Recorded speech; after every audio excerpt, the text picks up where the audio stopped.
I, Eleanor, 32 years old, work as an attending cardiothoracic surgeon. If you know anything about the medical field, you understand that reaching this position demands 14 years of relentless sacrifice, nights spent studying under harsh lights, surviving on cheap meals, carrying the crushing weight of student debt, and enduring years of exhausting residency where I missed every holiday and family gathering.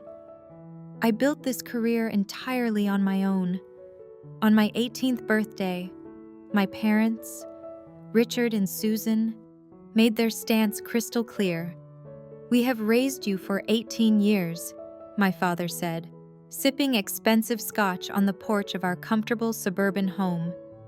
"If you want to chase the dream of being a doctor, you figure out how to pay for it yourself.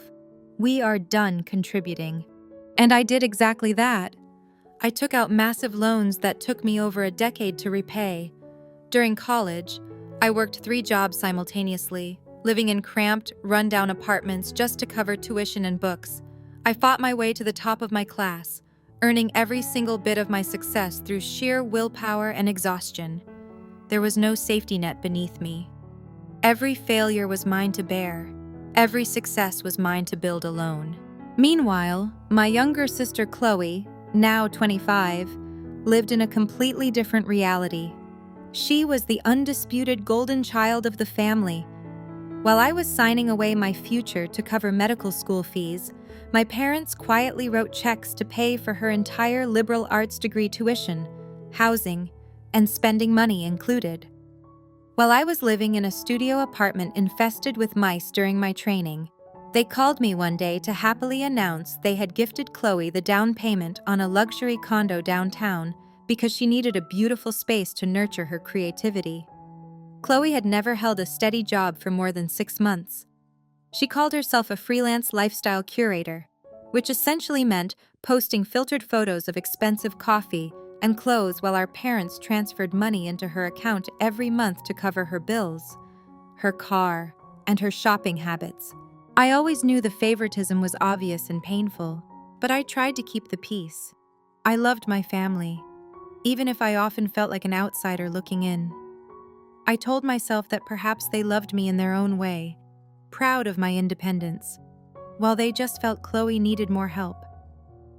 When I finally became an attending surgeon and started earning a significant income, I worked aggressively to pay off my debts, bought myself a nice home, and built a life I was proud of, one that was entirely my own achievement. That was exactly when my family suddenly remembered I existed. It started with a warm invitation to dinner at the most expensive steakhouse in the city. My parents told me they wanted to catch up and celebrate my success. I should have seen the trap the moment my father ordered a $200 bottle of wine without even glancing at the price list. He swirled it in his glass, looking completely at ease, like a man who had unlimited resources. Halfway through our meal, as we were cutting into our premium ribeyes, Chloe let out a high-pitched squeal and held up her left hand. Resting on her finger was a massive, glittering diamond ring that caught the light of the chandeliers, practically blinding me. "Brad proposed," she announced, her voice filled with excitement. Brad was a young man she had been dating for exactly 8 months. He worked part-time at a local craft brewery and spent the rest of his time telling everyone he was developing a revolutionary mobile app that no one was ever allowed to see or test. He was charming, but he had no career, no savings, and seemed to live entirely off his own parents' generosity. "Congratulations, Chloe. I'm really happy for you," I said, genuinely wanting her to be happy. "We are absolutely thrilled," my mother gushed, dabbing her eyes with a linen napkin. "Our little girl is finally getting the fairy tale wedding she has always dreamed of. We've already visited venues. The Biltmore estate is available next June. It is perfect, historic, grand. Exactly what she deserves." I almost choked on my water. I knew the Biltmore well. Just renting the grounds and basic services cost well over $80,000, and that was before adding food, drinks, or decorations. My father cleared his throat, leaned across the table, and locked eyes with me. "Here is the situation. Eleanor, As you know, times are a bit tight for your mother and me right now. We have helped Chloe so much with her condo, her car, and her education over the years, and we simply don't have the liquid cash available to give her the wedding she deserves. But you are a surgeon now. You make incredible money, more than all of us combined. We calculated everything carefully. If you just cover the venue, the catering, the flowers, and her dress, we can handle the smaller things like invitations and decorations. I sat there in stunned silence. They were asking me to drop nearly $100,000 on a lavish party for a sister who barely texted me on my birthday, and parents who had told me to sink or swim when I was just 18. Absolutely not. I said firmly, I am not paying for a luxury wedding. I just finished paying off my own student debt, which was enormous. I worked for everything I have, and I'm not throwing it away. Don't be difficult. Ellie, my mother said softly, her tone shifting to one of subtle manipulation. Family helps family. You have the means, and it is your duty as a daughter and a sister to support us. You wouldn't want to be the reason your sister doesn't get her perfect day, would you? Chloe joined in, her eyes instantly filling with tears that seemed to appear on cue. Her lip quivered as she spoke. I deserve this. Ellie, everyone I know has beautiful weddings. Do you really want to ruin the most important day of my life just because you want to keep your money? When I hesitated, the pressure intensified. For weeks, my phone blew up constantly. Relatives I hadn't spoken to in years, cousins, aunts, uncles called me to lecture me, telling me how disappointed they were that I was holding my wealth over my family's head.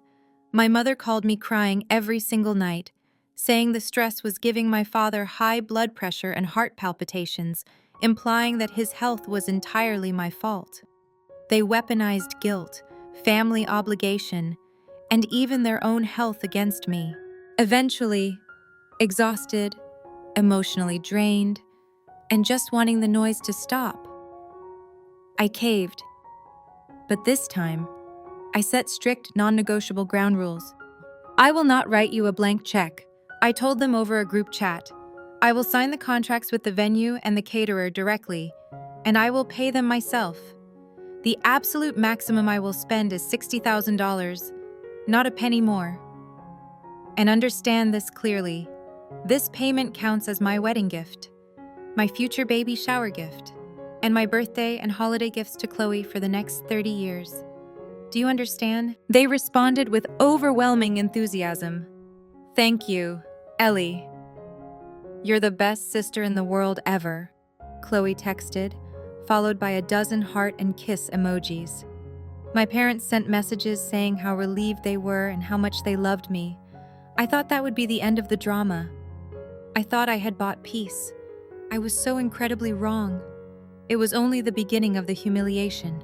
Over the next 10 months, my role in the wedding planning process was completely and entirely reduced to that of an ATM machine with legs. But worse than the money was the way they systematically erased me from the event, making it crystal clear that I was nothing more than a utility to be used. Here is exactly how they treated me. Step by painful step, each cut deeper than the last. First was the dress incident. I wasn't invited to go shopping with Chloe, my mother, and her friends. I found out she had bought a custom-made $8,000 Vera Wang gown only when the bridal boutique called me directly to ask for my credit card number to finalize the transaction. When I complained about the exorbitant price, my mother just said, "It's her dream dress. Eleanor, don't be cheap. Quality matters for memories." Next was the cake tasting. They went without me entirely. When I casually asked what flavor they had chosen, Chloe laughed dismissively and said, "Oh, we picked champagne and raspberry with gold leaf. You don't even like sweet stuff anyway, so we didn't bother inviting you. It would have been a waste of time." Then came the floral budget. I explicitly authorized $5,000 for flowers, thinking that was generous. Without asking me, they spent $12,000 on imported orchids and elaborate arches. When I questioned the bill, my father snapped at me over the phone. You worry too much about pennies. You look incredibly cheap and ungrateful when you argue over details like this. Just pay it. The first major blow to my heart, however, was the bridesmaids list. 2 months before the wedding, I saw a group photo posted on social media showing the bridal party lined up in matching silk robes. There were 8 girls, her college friends, her neighbors, even a distant cousin I barely knew. My name was nowhere on the list. I wasn't there. When I asked my mother quietly if it was a mistake, she shrugged it off casually. "Oh, Chloe thought you were a bit too mature for the party vibe. Ellie, you're more like family support. Besides, you're paying for everything. You don't need to stand up there too. It's different roles." That phrase, family support, stuck in my throat like glass. Then came the invitation. I received a formal card in the mail, the exact same standard card sent to distant acquaintances and work colleagues. It didn't say family or doctor, Eleanor Vance and guest. It simply said, Ms. Eleanor Vance. No +1 was allowed. I was forbidden from bringing David, my partner of 3 years, the person who had held me together through my hardest days, the only person who truly understood the pressure I was under. When I protested, Chloe rolled her eyes and said, "It's a small, close circle. Ellie, we can't just let everyone bring someone. It looks bad to have random people at tables." It was a slap in the face. I was paying $70,000. But my partner was a random person.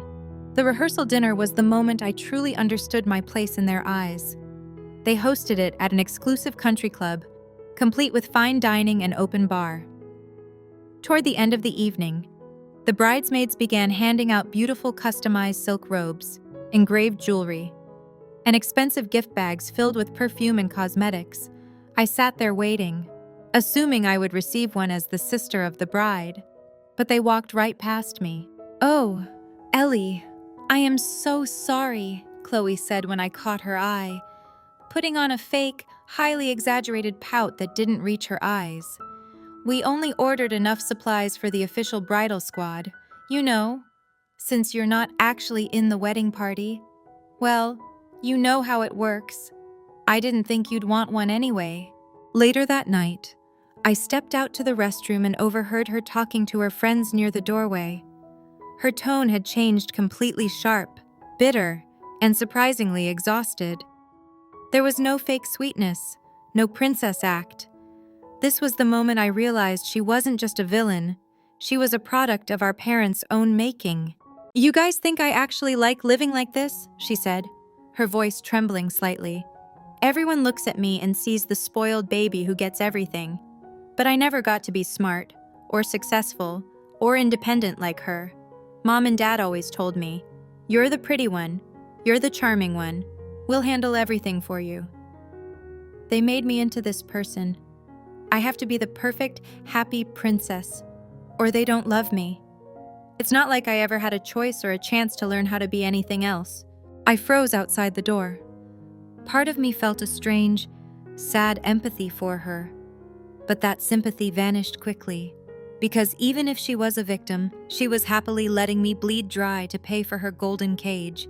The final insult came just days before the wedding regarding the menu.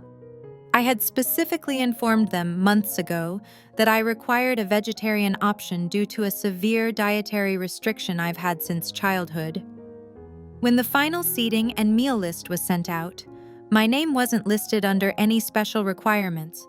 I texted my mother in confusion, and she replied casually, "We told them you eat anything. Don't be picky. Eleanor, it looks bad and draws attention to yourself." But the absolute worst moment, the one that broke whatever remaining bond I had with them, happened 2 days before the wedding. It was the smoking gun I would later use to destroy their lies. I received a routine automated email from the event management system, copying me as the financial guarantor. It was a message thread between my mother and the wedding planner, Sarah. I opened it, curious about the final timeline. What I read made my blood run cold. It wasn't just neglect, It was a calculated conspiracy to erase my existence. From Sarah Miller, Sarah@biltmoreevents.com, to Susan Vance. Subject Final details and program notes. Mrs. Vance, I have updated the seating chart as you requested. Dr. Eleanor Vance has been moved to the far back section, table 42, away from immediate family. Regarding your special instructions, I have noted clearly in our run-of-show documents that Dr. Eleanor Vance is not to be identified as a sponsor or benefactor in any way. Please confirm we are to make absolutely no mention of her name, her contribution, or her role in funding the event during any speeches, announcements, or acknowledgments. Best regards, Sarah. And my mother's reply, sent just an hour later. From Susan Vance to Sarah Miller. Subject Final details and program notes. Exactly. Do not mention Eleanor at all. If anyone asks, tell them the parents are covering all costs. It is very important to us that our family appears self-sufficient. We don't want people asking questions or thinking we rely on our children for money. Just keep her in the background and out of sight. Thank you for understanding. I sat there on my couch, staring at the screen, my hands shaking. It wasn't just that they didn't appreciate me. It wasn't just that they didn't love me. It was that they were ashamed of me. They viewed my generosity, my hard-earned money, and my success as something embarrassing, something to be hidden away because it didn't fit the fake, perfect image they wanted to project to the world. I wasn't a daughter. I was a dirty secret. And they had written it down in black and white. I saved that email. I took a screenshot. I saved it to my cloud. I saved it to my phone. I saved it everywhere. I knew then exactly what I was going to do if they pushed me too far. By the time the wedding day arrived, I wasn't just angry or hurt. I was cold. They had taken my money, my effort, and my dignity, stripping them away piece by piece until I was nothing more than a walking checkbook to be hidden in the shadows. The wedding day arrived bright and beautiful. It was a picturesque, unseasonably warm afternoon in June. The sun was shining, the sky was blue, and the Biltmore estate looked breathtaking historic architecture, sprawling green lawns, and blooming gardens everywhere I looked. The massive floral arches I had paid a fortune for were stunning, cascading with white roses, orchids, and greenery. I arrived at the reception hall shortly after the outdoor ceremony finished. Guests were mingling, laughing, and sipping champagne from the open bar, another massive expense I was legally responsible for. The atmosphere was joyful, luxurious, and expensive. I walked over to the elegant, gold-trimmed seating chart displayed prominently near the entrance. I already knew what I would find, but seeing it with my own eyes still felt like a physical blow. I began scanning the list from the top. Table 1 head. Family table. Richard Dad, Susan Mom, Aunt Linda, Uncle Bob, Brad's parents, and Jake. Jake was the brand new boyfriend of Chloe's maid of honor. A young man Chloe had literally met only 3 weeks prior to the wedding, a complete stranger. He got a seat at the main family table, right next to my parents. I scanned table 2. My name wasn't there. Table 3. Not there. Table 5, Table 10, Table 15. I kept reading down the list, my heart sinking lower and lower. My name wasn't anywhere near the front or center. Finally, my finger stopped at the very bottom corner of the board, almost hidden by the frame. Table 42, Eleanor Vance. I looked around the massive ballroom and counted the tables. There were exactly 42 tables in the entire venue. I walked slowly across the room to physically locate my assigned seat. Table 42 was shoved into the darkest, most distant corner of the entire hall. It was pushed half behind a massive structural pillar that completely blocked any view of the dance floor, the stage, or the sweetheart table where the newlyweds would sit. Worse, it was located less than 3 feet away from the heavy, swinging metal doors of the catering kitchen. Every time the doors opened, the noise of clattering dishes, shouting waitstaff, and the heat and smell of the kitchen flooded out. It was loud, it was isolated, and it was the absolute worst seat in the house, the place they put people they wanted to hide or forget about. I looked at the other names on the place cards at my table. I was seated with 2 of Brad's former college frat brothers who were already obnoxiously drunk and loud, a distant cousin I barely knew, and the wedding photographer's assistant. They had placed the woman who paid for the entire wedding every single dollar spent at the very last table, hiding me away like a dirty secret or an unwanted guest. Meanwhile, a random guy Chloe had known for 21 days was dining on filet mignon at the head table, treated like beloved family. And I held the email proving this was exactly what they had planned. This wasn't carelessness. This was calculated humiliation. My blood ran cold. The sheer, unadulterated disrespect washed over me in a wave. But instead of sadness or tears, it was replaced instantly by a terrifying, icy clarity. I didn't cry. I didn't scream or throw a fit. I just pulled out my chair at table 42, sat down quietly, sipped my ice water, and waited calmly for the rest of the evening to unfold. Dinner was served shortly after. Unsurprisingly, by the time the exhausted servers finally made their way all the way back to table 42, they had completely run out of the premium steak option I had personally selected and paid a premium price for. Instead, they dropped a lukewarm plate of dry, overcooked chicken breast and cold vegetables in front of me without a word. I didn't complain, I just ate it in silence. Then came the speeches, the part of the evening I had been dreading. The MC, a charismatic man with a booming voice, took the microphone and stood center stage. Ladies and gentlemen, let's give a massive round of applause to everyone who worked so hard to make this incredible, magical night possible. He read off a list of names. He thanked the parents of the groom. He thanked the bridal party. He thanked the event planner, the florist, and the catering staff. He thanked the grandparents. My name was never mentioned, not once, just as the email ordered. Then, my father walked up to the microphone, adjusting his expensive tuxedo jacket and clearing his throat. The room grew quiet, everyone waiting for the father of the bride's speech. "Thank you all for being here tonight," my dad started, his voice thick with what sounded like deep, genuine emotion. When Susan and I first saw Chloe in her wedding dress this afternoon, we both wept. We knew from the moment she was born that giving our little girl the wedding of her dreams was going to be a monumental task, something we had to work toward for years. He paused, wiping a manufactured tear from his eye with a handkerchief, looking out over the crowd with a noble, self-sacrificing expression. "But as a father, you do whatever it takes for your children." Susan and I emptied our entire life savings for this day. We worked overtime for months. We scraped every penny together. And we sacrificed everything we had to give Chloe and Brad this luxury experience they will remember forever. Because family is everything to us. And to see the pure joy on her face today, it makes every single dollar we spent completely worth it. Please, everyone, raise a glass to the bride and groom. The room erupted into loud applause and cheers. People were dabbing their eyes with napkins.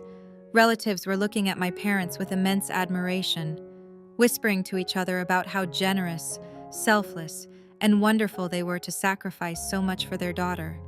They were stealing the credit. They were taking my $75,000, hiding me in a corner next to the kitchen trash cans, and performing as martyrs in front of our entire extended family. I looked down at my phone to check the time. It was exactly 8:30 p.m. I remembered the contract details perfectly.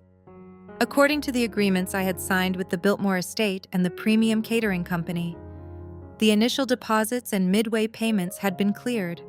However, the final 50% of the bill, roughly $37,500, was set to be automatically charged to my American Express card at exactly 11:59 p.m. tonight. only upon successful completion of the event. I opened my American Express mobile app. With 3 quick taps, I locked the card immediately, preventing any further charges. Then, I selected the option to request an immediate replacement card, citing suspicious activity, which effectively invalidated the current card number on file with the vendors before the midnight charge could go through. Then, I stood up from my seat. I walked calmly from the dark shadows of table 42, weaving my way slowly through the maze of round tables filled with laughing guests. The MC had left the microphone on its stand near the DJ booth, while the DJ queued up the music for the traditional father-daughter dance. I stepped up onto the small stage, pulled the microphone from the stand, and tapped it twice. Thump, thump. A sharp feedback screech echoed loudly through the grand ballroom, cutting through the music and conversation instantly. The chatter died down completely. 200 heads turned in unison to look at me.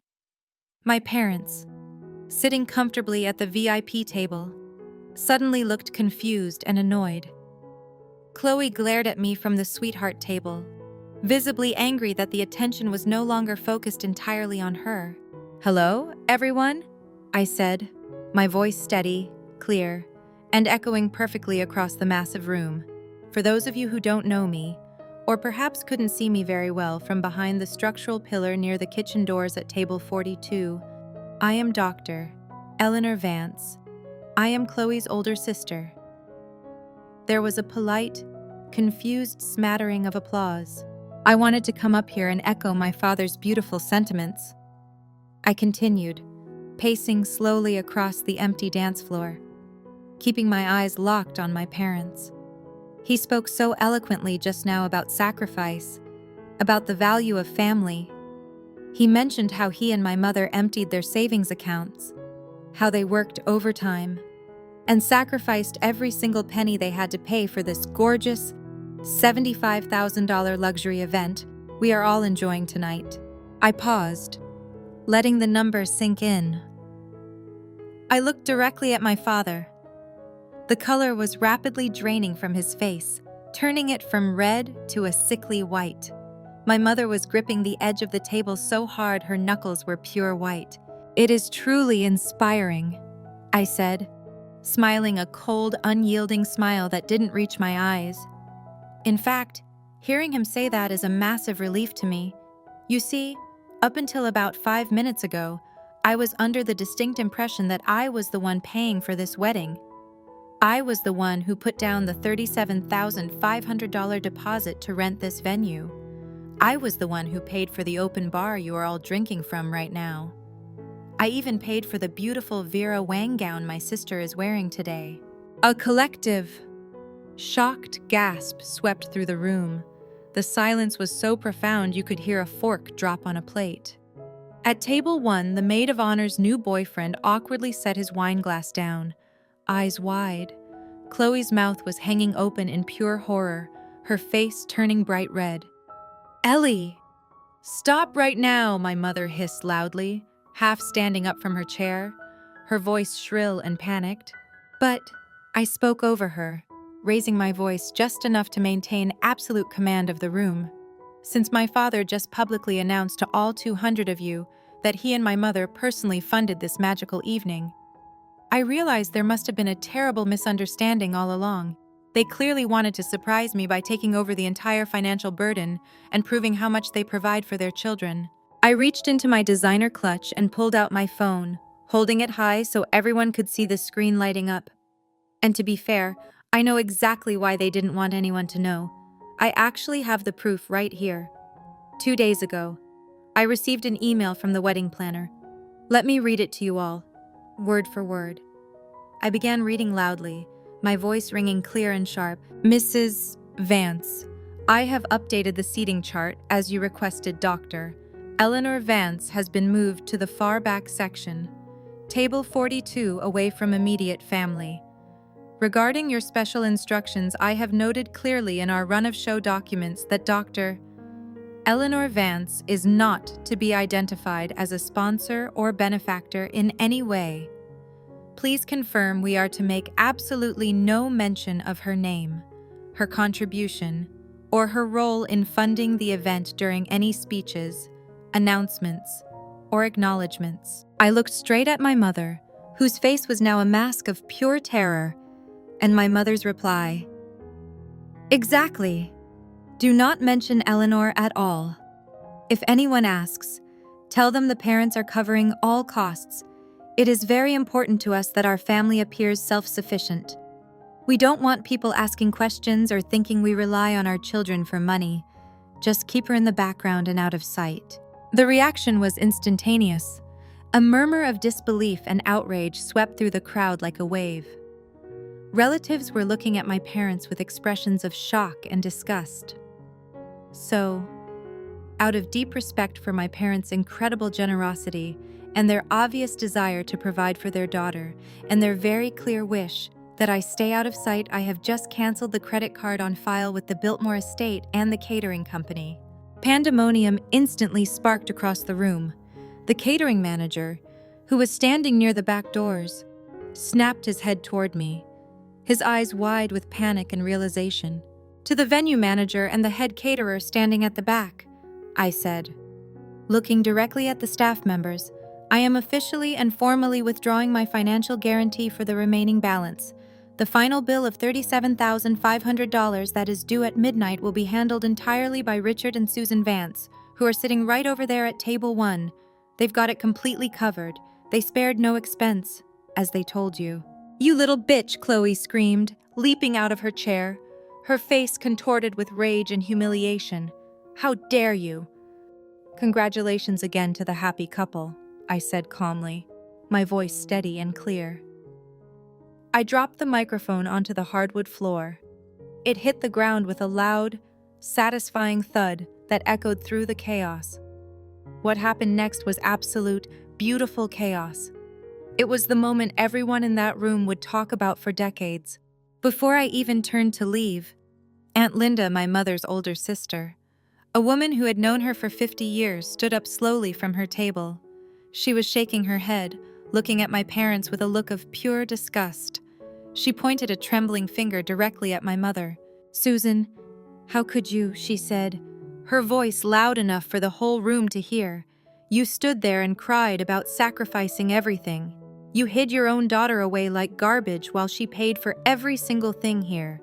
You should be ashamed of yourself." That was the spark. Suddenly, everyone was talking at once. I saw Brad's parents turn to each other, completely confused and shocked. His father stood up, looking over at my dad. "Wait a minute, Richard. She paid. Eleanor paid for all of this. You told us you had saved up for years. You told us you were wealthy enough to afford this." My father was turning purple, stammering, unable to form a sentence. It's not what it sounds like," she offered. Then, the wedding planner, Sarah, stepped out from behind the curtain near the stage. She walked right into the center of the room, holding a printed copy of that exact email in her hand. She looked directly at my parents. "I'm very sorry, Mr. and Mrs. Vance," she said loudly, her professional voice cutting through the noise. "But these are your instructions. I have them in writing. I had no idea the context. But I cannot lie to these people. This is your signature." Chloe was standing by the sweetheart table, tears streaming down her face, not tears of sadness, but tears of pure humiliation. She looked around and saw her friends whispering, laughing nervously, or looking away in shame. She looked at her husband, Brad, who looked like he wanted to vanish into the floor. She looked at the seat where Jake, the stranger, was still sitting comfortably, and then looked at the empty space where I had been hidden at table 42.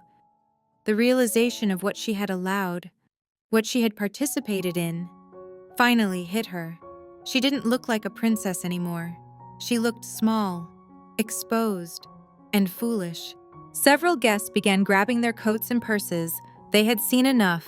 They didn't want to stay for the dancing or the cake. They were leaving, murmuring about how cruel and fake the family was.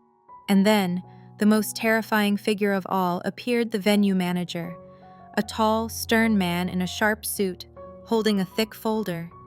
He walked straight through the crowd, ignoring everyone else, and marched directly to table 1 where my parents sat paralyzed. "Mr. and Mrs. Vance," he said formally, his voice cold and businesslike. "Doctor Vance has legally removed herself from all liability and financial obligation regarding this event. As per the contract signed today, the outstanding balance of $37,500 is now due immediately and payable by you. Please follow me to the office to arrange payment or sign the promissory note. We cannot proceed with the remainder of the evening until this is resolved." I didn't stay to watch them beg or plead. I didn't need to. I had made my point. I walked out into the cool night air, the sound of the ballroom descending into madness fading behind me. Over the next 2 days, my phone was practically destroyed by notifications. It was a barrage of rage, threats, panic, and desperation. From my dad, texts came in every few minutes. "You have no idea what you've done." They locked the bar. They stopped the music. We were humiliated in front of everyone. "We are sitting in the manager's office right now. They are threatening to sue us and ruin our credit." We signed a paper saying we owe them $40,000, including fees. "We don't have that kind of money. Turn your card back on, right now, or you are dead to us forever." From my mom. The messages were a mix of guilt-tripping and hysteria. "How could you do this to your own mother? You destroyed your sister's future. Everyone is talking about us. Our friends are calling to ask if it's true. We have to sell everything we own just to pay this back. Do you want us to be homeless? Is that what you want?" Eleanor. From Chloe. It was pure, unadulterated hatred. "I hate you. I hate you. I hate you. You ruined the best day of my life. Everyone is laughing at me. Brad's parents think we are scammers. We have no money. Mom and Dad can't help us anymore. You took everything from me. You are the worst human being alive. I hope you die alone." But then came the messages from the rest of the family, the aunts, uncles, and cousins who had seen the truth with their own eyes. Their messages were the complete opposite. Uncle Bob, the toughest man in the family, texted Kid, "That was the single greatest thing I have ever witnessed. Your parents had this coming for years. I saw you sitting back there near the kitchen. I knew something was wrong. You did the right thing. If they call me crying, I'm hanging up. Proud of you." My cousin Jessica wrote, "I can't believe they actually wrote that email. Keep her out of sight. Are you kidding me? You paid for everything.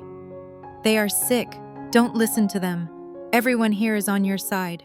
They look like monsters. Not you." I didn't reply to any of them. I simply blocked their numbers, blocked their emails, and removed them from every social media platform. I cut the cord completely. It has been 6 months since that night at the Biltmore estate. My life has never been better. Without the weight of their expectations, their guilt trips, and their financial demands hanging over me, I feel lighter, healthier, and happier than I have been in my entire adult life. I took that European vacation I always dreamed of, first class. 5-star hotels, no calls, no texts, no one asking me for money. I bought myself a new car and invested the rest of the money I saved from the wedding budget. I am thriving in my career, and I have never felt more at peace. But the real story is what happened to them. The karma was absolute, total, and exactly what the universe owed them. Through the family grapevine, I learned every detail of their downfall. Because my parents had signed that promissory note under pressure, they were legally bound to pay every cent. Since they had spent all their actual savings on spoiling Chloe over the years, they had no cash reserves. They were forced to take out a high-interest loan with terrible terms just to pay the venue. The monthly payments are massive, higher than their mortgage. To keep up with the debt, they have had to sell off stocks, jewelry, and property they had accumulated over decades. The image of the wealthy, generous couple is gone. Now, They are known as the couple who lied, exploited their daughter, and almost got sued at their other daughter's wedding. But the biggest change, the one that everyone talks about, is what happened to Chloe the golden child. For years, Chloe lived in a bubble of luxury. She had never worked a real day in her life. My parents paid her rent, her bills, her food, her clothes, and her car payment for her brand new BMW. But the moment that loan came due, the money faucet was turned off completely. They couldn't pay her rent anymore. They couldn't pay her car note. They couldn't buy her groceries. Within weeks of the wedding, Chloe was forced to do the unthinkable. She had to get a real, full-time job. She is now working 40 hours a week as an assistant manager at a local clothing store. It's hard work, standing on her feet all day, dealing with customers, something she never imagined she would have to do. But that wasn't enough. She couldn't afford her lifestyle on her own minimum wage salary and Brad's brewery income. She had to sell the BMW my parents bought her.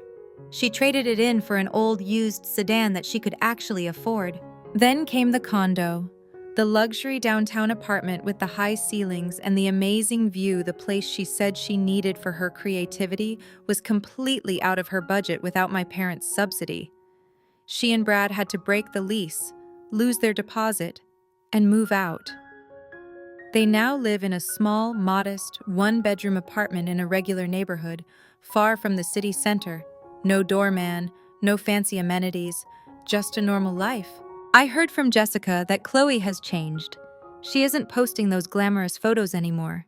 She doesn't brag about her lifestyle.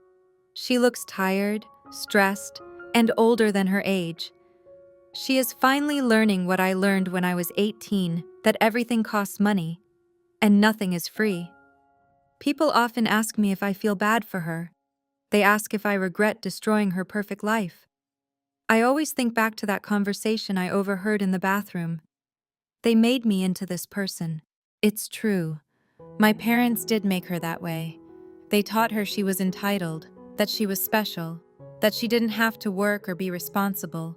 But they also taught her that she could treat people, even her own sister, like garbage and face no consequences. I didn't ruin her life. I just removed the safety net that allowed her to stay a child forever. I removed the bank account that let her be cruel. Now, she has to grow up. She has to learn. And honestly, I think deep down, she knows she deserved it. When people ask me if I regret what I did, I just smile and shake my head. They expected me to be a doormat. They treated me like a bank account with a heartbeat. But when they opened that seating chart and put me in the corner next to the kitchen doors, when I read the email proving they were ashamed of my existence, they proved exactly what I meant to them. I wasn't a daughter or a sister. I was just a resource to be used and discarded. I didn't ruin my sister's wedding. I just let my parents take full credit for everything, exactly as they asked. And I made sure they received the bill that came with it.